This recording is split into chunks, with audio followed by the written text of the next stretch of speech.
Okay, welcome back to Bitter Truth But Growth. I hope you all are doing well. So I still have my special guest here again, my brother, and then this time he's back for tips and tricks on how to ace your exams. So today's talk will be about academics, just academics. So welcome, sir.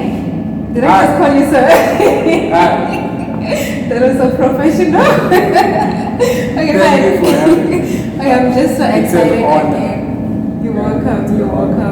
So as the title of the video says, that tips and tricks on how to ace your exams. So what important things would you actually tell I think you can say the grade 12s or just a high school student actually on how to sort of plan their work perfectly so that they can feel more confident when they have to face the examinations time and stuff like that. Okay, I feel like this is a really good topic to discuss. However, it's going to be different for somebody in grade 12, somebody in grade 11, somebody in grade 10. Yeah. Because in my experience, at least, the way I sort of prepare has evolved during those grades. You understand? It was like different working all together. And then I don't know if you want to break it down, but then maybe we could start with the grade 12. Again, I feel like on this topic, you ideally want to have me in January. Exactly. You ideally want to have me in January to prepare you for November or so, December exam. Yeah. Instead of having me before during prelims or the end of prelims. And the reason for that is because again, I feel like if we oversimplify things, we undermine a lot of factors that come into play, and then we don't quite get to understand. So the way I would talk to you about the tips and tricks of how to prepare if you were in a gym would be different how I would talk to somebody else. Yeah. And the reason is I try to ask questions around that. And because we have to understand, yesterday, some people really enjoy their school. You understand? They enjoy maturing, they really enjoy the work. So they might not be doing as well as they want to be, but they might be enjoying it. So it's different when talking to somebody like that to when you're talking to somebody who it's just not fun. You understand? Yeah. It's just not fun. Yeah. So these are just two contrasting ideas I gave you. And the other thing also, that also comes into play is how you learn. And a lot of people don't know how they learn. Yeah. And I would consider myself a part of those people because I evolve my learning. I realize that how you learn is different from time to time, from year to year, from course to course. You see? Exactly. It's a very dynamic evolution of how that works. Yeah. So I just wanted to give that disclaimer. But then again, just to dive into it, with matric exams, I feel like at first it comes down to trying to work out how you have been learning throughout the year. Ideally, I would be talking to you about a strategy or whatever to try to understand how you learn and whether you find whatever you're doing interesting or how you go about your things. But then right now, I'm at the other end of the spectrum. We are on the top, man. Yeah. So I feel like it's about that sort of reflection and then trying to understand. For example, I'll give you an example with me. I'm not somebody with a very powerful memory. So I have friends who will read something or whatever and then pretty much carry whatever they read for the whole bunch. Yeah. So my learning strategy has nothing to do with trying to store whatever I'm studying. Yeah. My learning strategy has to do with accessibility. So what I do is, when I study something, I compile notes in a way that it's accessible. What I mean by accessibility is, it's easy to get that topic.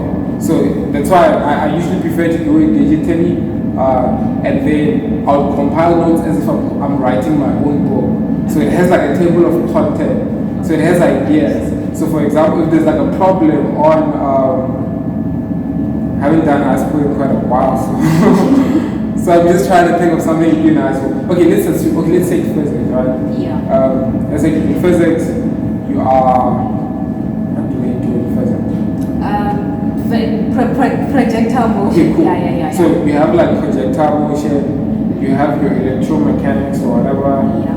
So I just don't remember all those things. So now, in my so-called book, what I would have is, I would have notes on projectile motion.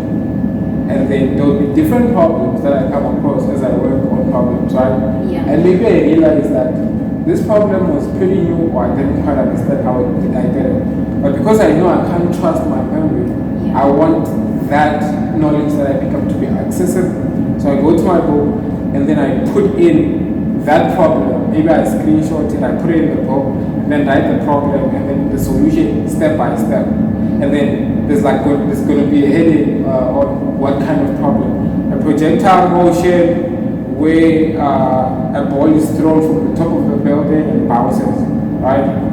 So it's accessible. And the idea of accessibility is the fact that since I understand that I don't have a very powerful memory, I know that I can be able to access this information when I need it. So when I study or revise, I just go to the problem easily. I can access it easily.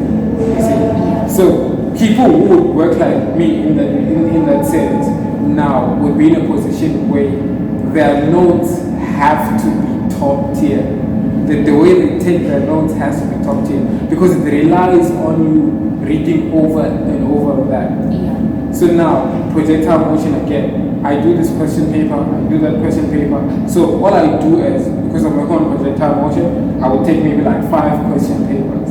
And then just do that. And then at the same time, I am sort of consolidating what I'm getting into the notes. Sometimes consolidating maybe taking the entire problem and the entire solution. Yeah. Or maybe I got it wrong and then I work it off the memory. You understand? So you'll realize I'm talking to you like this, not in the sense of saying, here's a tip and here's a trick, do this, do that. I'm trying to show you because I understood how I got to a certain information. I realized, you know what, I don't really need to be someone who remembers everything, but I just need to have it to be very accessible. Because now when it's very accessible, it means that week in, week out, I can always go through it. Or when I come across a similar problem in a maybe a homework exercise, I can be like, oh, it's that problem. I forgot how to do it because my memory is so poor. But guess what? I have these accessible notes which are designed for me to get that particular problem easily because it is a table of content. Yeah. You understand? Yeah. So the beauty of this strategy is it can pretty much work for everyone. Exactly. Yeah, it can pretty much work for everyone because you don't even need to be like a super genius to sort of Einstein. yeah, or Einstein or whatever, right? You just need that accessibility. That's pretty much how I sort of work. Like I don't have the neatest notes. I don't have the neatest handwriting, but my notes are top tier. Yeah, they're fire. They're fire. She knows because I gave her my notes. They're fire. Like they're top tier because they're just exam designed and they're designed for you. So I don't worry about me not remembering because I realize that for some matric students, they come to me and they're like, you know what? I read but I forget. Yeah. Like I forget. Like I don't. Like of course you're gonna forget. Like yeah, that's normal. That's normal. That's one of the biggest pressures we need to address. Yeah. I understand that you are gonna forget. Well, if you forget it, then just go look it up. You do, you forget it, look it up. You understand? Yeah. Yeah, and then that's where the practice comes into play. But you see, now it comes back to why I said it was if you had me in January, we would be talking about how to make your notes top tier right now. Exactly. But then when I can really tell you to make your notes top tier, I don't know how your notes are like, right? Yeah. But think about how you can also take pieces of what I said into your work. Think about how you can use the notes that you have right now to always reflect on that. Exactly. Design your work in such a way that you can always be able to reflect. Always be reflected. Do work reflected. Yeah. And then the beauty of this now is all of a sudden you realize that most of the questions you come across don't surprise you because you've done it at some point. It happens so many times to us as students and learners to go to an exam and you see a problem, you're like, I did this, but I forgot. But I forgot, yeah. You understand? You're like, but I've done this question, but then like, you don't remember the procedure, the steps, like how to approach it and stuff like that. Yeah, but then if you're always revisiting it, it's just out there. And then that's the first thing, pretty much. I know I made it long, but I just wanted to make sure it's out there. Yeah. And the second thing is now we got music in the studio. And then the second thing we can talk about really is just thinking about, well, now we have these notes, we have all these things, they're accessible and everything, you can work on them, right? We need to divide our work into sections. Like, matric exams work so beautifully with it. Because in physics, question 1 is going to be multiple choice. Exactly. Question It it never changes. You know the structure. You know what to expect and when to expect it. Exactly. You understand? Yeah. And then from there, you're going to have these topics as your notes. Like, if you're working on 5 question papers, right? Yeah. Personally, I didn't like working on the entire question paper and then that. I like to do it in sections. If I'm doing question 1 multiple choice, I'm doing like 5 of them for that study session, right? Do that. And then from there, you consolidate with the notes again. So even right now, if you're doing question papers, it means you can still consolidate with the notes. It doesn't matter if you didn't have good notes before, because as you do it, you're still going to put something. Because guess what? When it comes to exam time now, mostly what you'll be doing is reading your notes. Not going through the textbook over again. Yeah. Energy. Yeah, and the problem with the textbooks is the fact that usually textbooks are designed to give you more insight. But then exams are designed to test certain topics. Yeah. So if you go into the whole textbook, it's going to be a bit of a challenge. So I just wish I spoke to that. This is a very difficult thing because it's different for everyone. People learn differently. People understand things differently. So that's what I get. It's just a difficult thing to talk about. If I'm talking to like a bigger group. But then if I was talking to you, for example, I would just be asking questions, and I feel like my answer would be more direct than trying to cover. Yeah, exactly. So since there are sort of like those people who deal with like anxiety or exam pressure and stuff, and then they sometimes lose sleep or have poor sleeping patterns, sort of like someone sleeping for 2 hours before an exam. Like, what would you say to those kind of people who sort of like pressurize themselves in such a way that they even lose sleep just because of an exam? Like, what would you tell those kind of people? Yeah, that's a very, very difficult thing to speak to. Mental health is a very serious thing. It's a very big challenge. So, personally, I feel like I know that not everybody's going to have access to professional help, but I feel like getting professional help is also really important. And I feel like it's also very important for society and the health industry as well to ensure that these things are taken very seriously. So, we all struggle for mental health at some point in our lives in one way or the other, myself included, right? Yeah. I believe that we spend a lot of time in our heads. So eventually, so to that, I can't necessarily speak to it from a professional point of view. That's why I would personally advise professional help. And I feel like they would really have. I really don't want to speak to that from just what I believe. Because you see, with these things, you might find that some people maybe have people close to them in their lives so they can really sit down and talk with, and that can also help. And maybe also going to see your teachers as well, that can also help. But then sometimes we're stuck in our head, sometimes we might feel that these people don't even care. And then that spawns another mental health problem that we face. And it's a very serious challenge that we also need to take into account. So, but then all I can say, with a disclaimer to say that I'm not a professional psychologist, therapist, whatever, is the fact that we need to realize how, I'm not saying this solves your mental health problem, it's just a tip to at least try to get around it sometimes. We should realize that what we're trying to do in exam, we're trying to pass, right? So the question is, if you're losing sleep and everything, does that in itself help you achieve the main bottom line? Right? Somebody can tell you, yeah, I get to study more, but then when you're more tired, can you acquire as much as you can when you get more rest? More productive.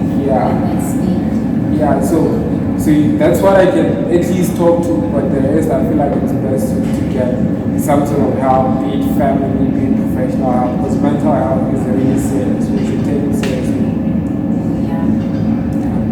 So as you have heard that mental health is important, do not sort of like strain yourself or don't pressurize yourself in such a way that you forget about your mental health, because remember that for you to keep moving, you also have to have a healthy mind, and a healthy body. You have to be energized to be productive.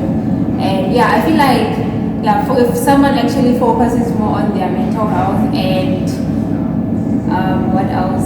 If they focus more on their mental health, I feel like it does help more with being productive, because you don't get to stress much and worry much if you are sort of like having a healthy mental health state and stuff like that, if I can put it that way.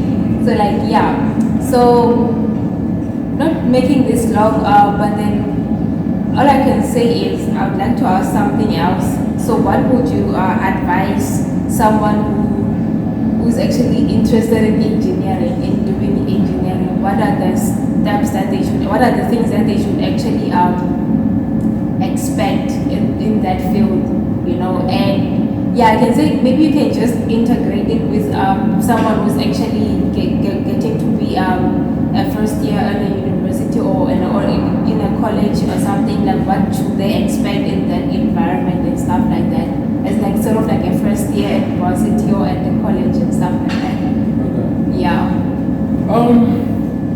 I mean, the career issue in itself is a whole other thing. Because how we decide what to study at university also come into play. So in this case, not to make it long, I'm not personally going to go in much into the whole career choice, like why you want to study engineering and everything. I'm just assuming that we're speaking about somebody who's really interested in studying engineering, what I'm expecting. All I can say, man, I feel like, engineering has a reputation.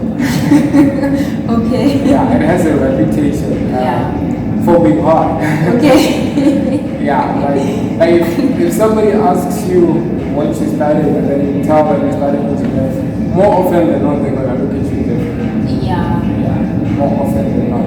So, man, all I can say is, at the end of the day, I feel like we do need more engineers. in the world, in our country as well. Especially also in our country, we do need more engineers. We need a lot of people also in other fields as well. You understand? I'm just going to speak to engineering here. So with engineering, I feel like it's a little bit hard to try to put it in a shell what you can expect, because again, you see, as you talk to me, you would have realized that I don't like to oversimplify things and put things out of the shell. You realize the fact that I like to appreciate complexity and how different people are. You understand? So your experiences might be different. So, for example, some people you might find that they struggle heavily in first year and then they become okay as they go. Some people they fly through first year and then maybe they struggle as they go. But some people are just fine. Like it's a different experience for everyone. But then just to speak to the profession itself, well, not necessarily the profession, but maybe the education, because these are very two different things we need to be able to distill. There's the education, which is you studying your engineering degree, and there's the profession, which is also something else, right? So in terms of the education, pretty much in your first year, you're not really studying engineering, you're just studying maths and physics. And a lot of people, a lot of young folks at high school that I usually talk to, they usually think that engineering is physics, you understand? And physics, science and engineering are different. They do somehow marry each other, but they're different. Like we're interested in different things. Scientists, just to oversimplify, I know I'm going against my own, but yeah, like scientists would usually focus more on the experimental part of things for the sake of science, you understand? So they're developing new theories or whatever to explain the world around the phenomenon. So with engineers, we're more interested in building stuff, solving problems. Like, I'm not saying the scientists don't solve problems as well. I'm just trying to, we solve more practical problems. So we study physics to understand forces, not to explain the forces or whatever, but to marry that into design, so that we're able to design a structure, for example. So it's more practical. And as what makes it more difficult, I believe, as it comes with how vague things can be and how unclear things can be and how the content is also taught as well. Because usually the way the content is taught is not the way the content is examined, right? Yeah, these are very two different things. And that's what the profession challenges for me. It challenges you to think like an engineer. So yeah, so pretty much what I can say is you at least have to have a high aptitude for maths, even though the maths gets really different. Yeah, it's not the same, it's really different, but at least if you have that high aptitude for maths, pretty much. Yeah, I feel like it's not even so much about having an high aptitude for physics, it's just the maths, because your maths comes more into play than anything else as you go. But then once you get into your third year, it's pretty much more engineering focused. Like what you do is interesting, but it's vague and sometimes it's hard to try to connect the dots. So it makes it a little difficult, or maybe not a little, maybe quite a lot difficult. Exactly. But personally, I don't like to discourage people from the difficulty of the engineering itself, because at the end of the day, I feel like it's a very, very interesting field to study. You understand? Like, for me personally, I'm not really a big fan of the academics. But then, as somebody who studies engineering, I personally can't see myself studying anything else. You understand? As tough as it is, as much as I struggle with it, I just appreciate the profession and what it does. It's amazing. Like it's really awesome. So yeah, I hear your point of view. So I think I don't have more questions, and yeah, I think we can just wrap everything up. And yeah, what are your words to someone who will be like writing their final exams, like their matric final exams, just the final words, like what would you tell them actually?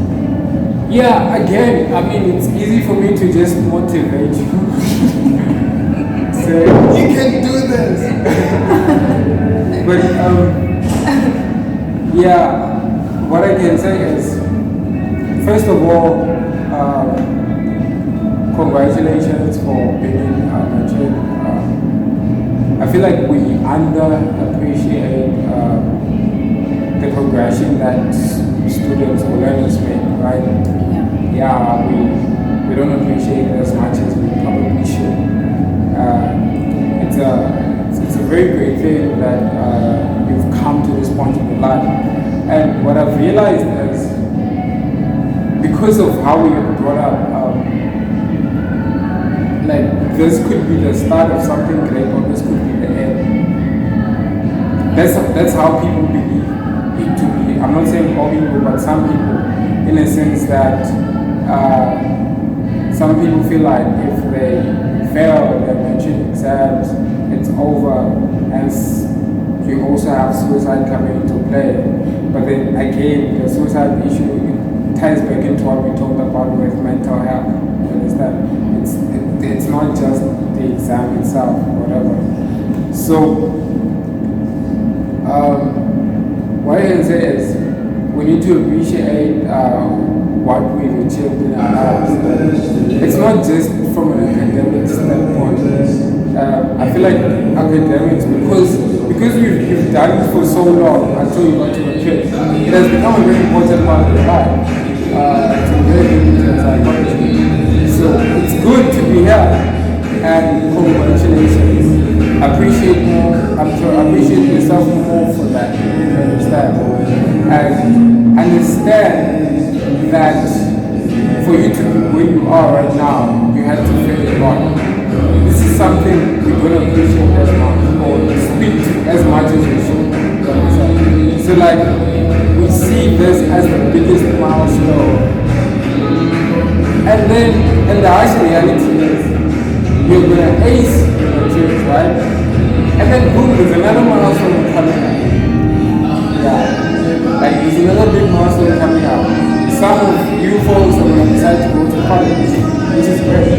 Some of you are not gonna decide to go to college. Maybe you're gonna decide to do something else, which is also great. You understand? So yeah, just appreciate. That's what I can say. Appreciate where you are, appreciate the moment, and enjoy it. Like, enjoy it. Life really moves so fast. Sure does. Yeah, it really moves so fast. So, all I can say is all the best. I wish you all the best with your exams.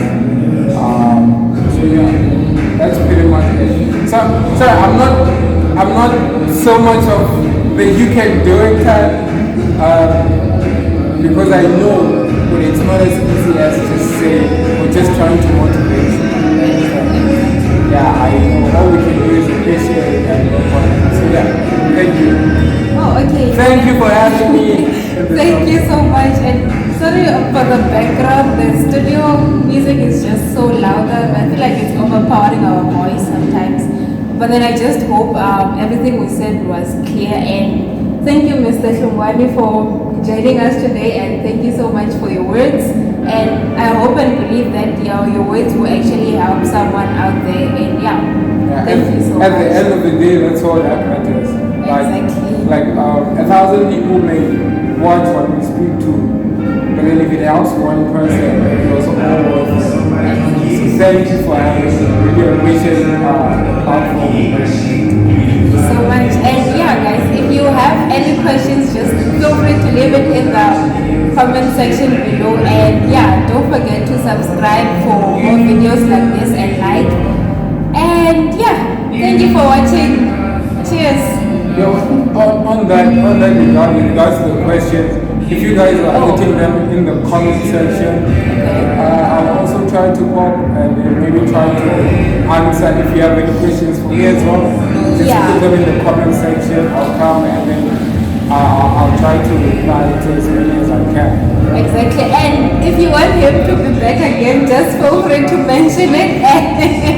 Because I know that he's exhausted, he's tired, but then if you want him to be back again, I'll just arrange something for you guys. Thank you so much. Cheers.